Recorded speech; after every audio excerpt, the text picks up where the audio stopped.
To the third news update, and that's the new weed laws that just dropped in Virginia. You know, let's see what Virginia talking about. Roll it. So another state is about to go fully legal. Over in Virginia, they've had pretty much everything, from medical herb to home grows, but sales for recreational purposes technically remained illegal. But now things are about to change, as Virginia lawmakers approve full legalization, including recreational sales. But what's even better is that there are other big changes like resentencing bills and even laws that protect the rights of parents who use the good herb. This is a big win for weed. Future sales of recreational marijuana in Virginia are back on the table tomorrow. State lawmakers will present a proposal for a cannabis marketplace by November of next year. Republican Governor Glenn Youngkin vetoed previous legislation. But with Virginia getting a new governor in January, there is hope among proponents of passing a revised bill in the next session. Our Matthew Torres explains where the issue stands today. Despite attempts from state Democrats to legalize retail marijuana sales in Virginia, Republican Governor Glenn Youngkin has repeatedly vetoed them down. But with Democrat Abigail Spanberger taking over the governor's office soon, hopes of passing a marketplace are stronger than ever. I feel extremely confident and blessed that we're going to get this done. Spanberger has signaled support in the past. You're allowed to possess small amounts of marijuana in the Commonwealth, but buying or selling for recreational use is illegal. Stakeholders are determined to change that. So that we can have safe, standardized, tested product. So people that are over the age of 21 will be able to come in and consume cannabis when they see it. There is a priority amongst some lawmakers to enact retail sales sooner rather than later and begin transitioning consumers away from the illicit market to one that is regulated for product and consumer safety. There's been more work since the creation of the Joint Commission to oversee the transition of the Commonwealth into a cannabis retail market. Tax rates, allocating revenue, and supporting small businesses have been debated for several months. But the commission is prepared to release a final draft Tuesday. Chair Delegate Paul Krizak says he's still finalizing the bill's language as of Monday afternoon. The legislation that's going to be proposed will include one of the lowest tax rates in the country for regulated cannabis at 9%. He says this will make sure marijuana is priced competitively. The plan would also roll out statewide, meaning local governments would not have the option to opt out. Years and years of work, debate, and public input have gone into this process. But there will be pushback from opponents concerned about impacts on children, public health, and law enforcement. Cannabis is bad for Virginia.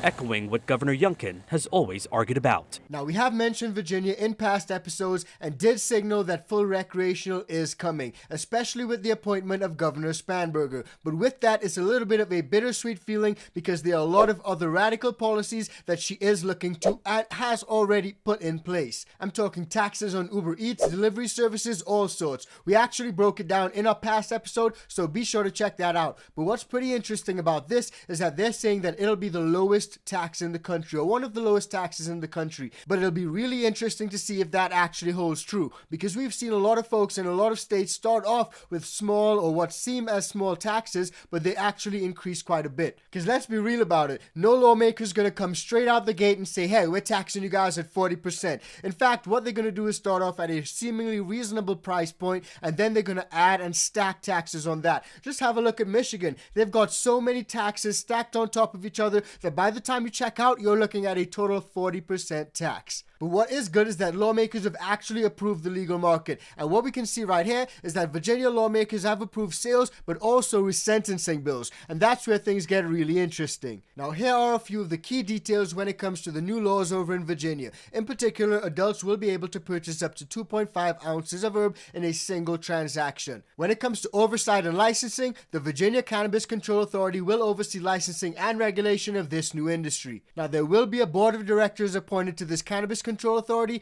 that will have the authority to control possession, sale, transportation, distribution, delivery, and testing of marijuana. Now, this is the interesting part and goes back to exactly what I was saying earlier, guys. There will be a 6% excise tax on the sale of marijuana products, and they'll also be subject to the state's 5.3% retail sales and use tax. Local governments could levy an additional 3.5% tax. So you guys can see how these taxes can already start to stack and increase. Now, when it comes comes to the tax revenue that is generated, that will be split between the cost of administrating and enforcing the state's marijuana system, a new cannabis equity reinvestment fund, pre-kindergarten programs, substance use disorder prevention and treatment programs, and public health programs such as awareness campaigns designed to prevent drug-impaired driving and discourage underage consumption. Now, these are a lot of different programs that this tax revenue is intended to go toward, so it'll be interesting to see how much tax revenue is actually generated and whether all these programs actually get a piece of that tax revenue. Because the truth is, we've seen other states like Michigan implement taxes to fix the roads, but yet the roads still aren't fixed. Now, like we mentioned earlier, local governments cannot opt out of having dispensaries in their area.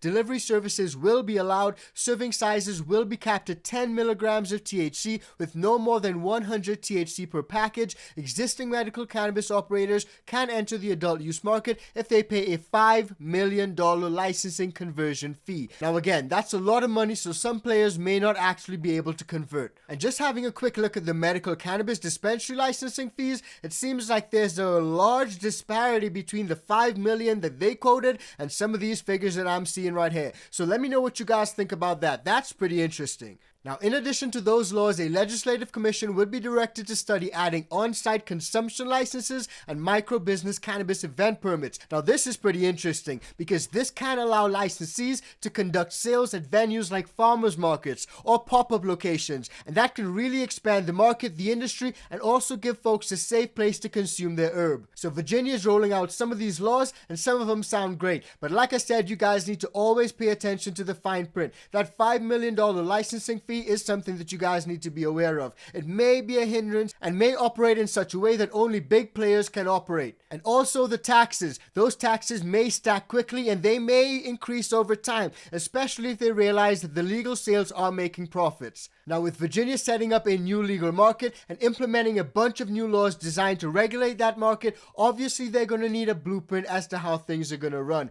And the Joint Committee, no pun intended, as well as the Cannabis Commission have been tasked with doing that. Check it out. Virginia could be one step closer to recreational cannabis sales. Today, a state-appointed commission unveiled a blueprint for how it would work across the Commonwealth.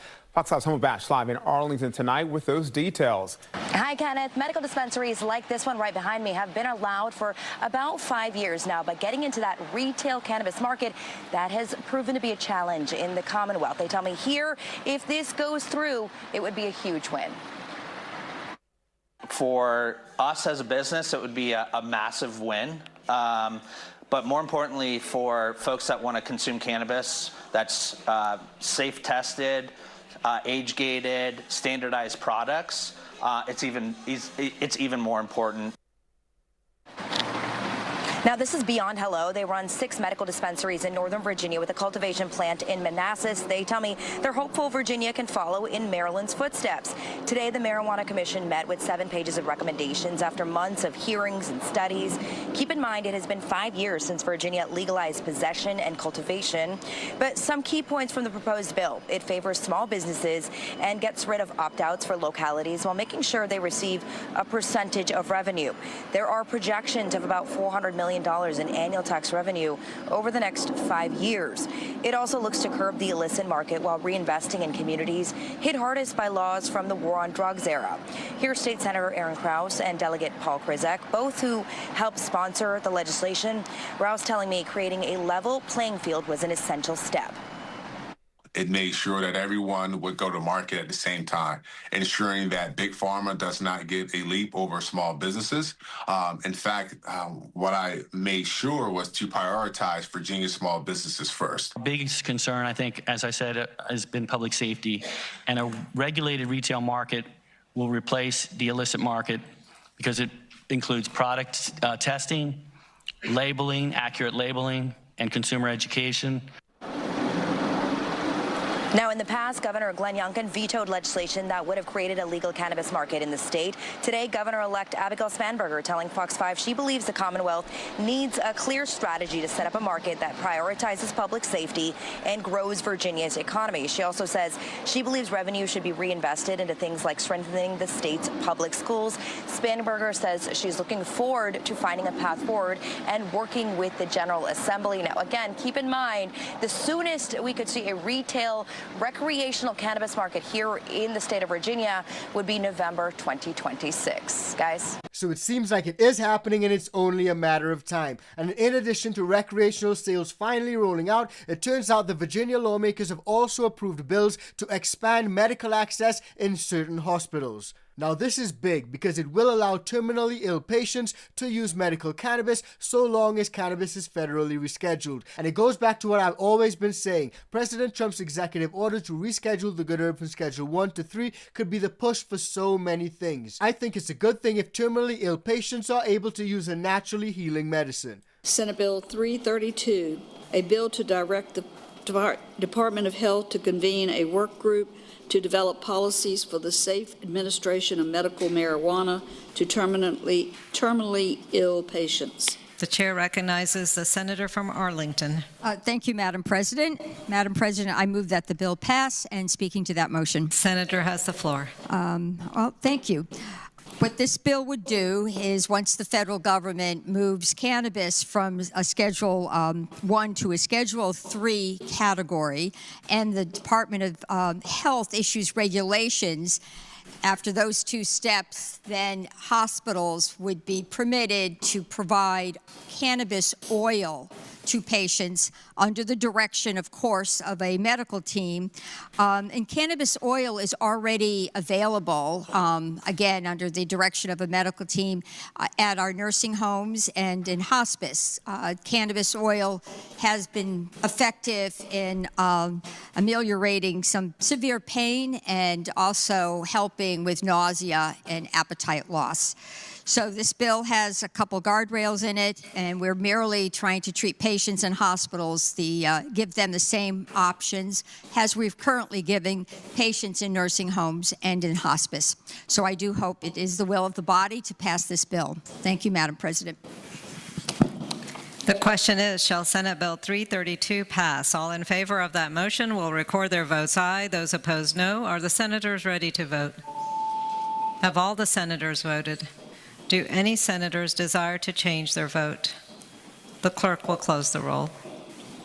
Ayes 39, noes 1. Ayes 39, noes 1. Senate Bill 332 passes. So that was overwhelming, and it was absolutely fantastic to see. Now, we got a few other changes that are really big and really, really significant. But before we get into those, just a quick reminder, if you're getting value from this video, please do like, share, and subscribe to the channel. And if you want to support us further, join the ICANN VIP Bean Club or cop some merch from our merch store. I got that new American-grown hoodie on, The Good Herb. Use that code ICANNTHC and grab it now. And if you happen to be a home gardener, try the ICANN Organics. Use the code LEGAL. It works on the bundo and the beans. Future sales of recreational marijuana in Virginia are back on the table tomorrow. State lawmakers will present a proposal for a cannabis marketplace. So like I said, lawmakers in Virginia have been in overdrive since Governor Spanberger was elected. In fact, she signed tons of executive orders on day one of being in office. And some of those you guys definitely need to be wary of. Governor Glenn Youngkin has vetoed a bill designed to protect parents who use or possess marijuana. You're watching 8 News at 5:30. I'm Eric Phillips. I'm Deanna Albritton. The governor claims the bill would have unintended consequences, but the bill's author says it's a common sense bill to prevent kids from being ripped away from their parents. The bill by Richmond Delegate Ray Cousins would have added language to the code clarifying that the state couldn't use a parent or caregiver's possession or use of marijuana as the sole basis for claiming a child is being abused or neglected. Tonight, Governor Glenn Youngkin vetoing a bill that would have prevented the state from using a parent or caregiver's use or possession of marijuana as the sole evidence to prove a child is being abused or neglected. I have a 2-year-old daughter.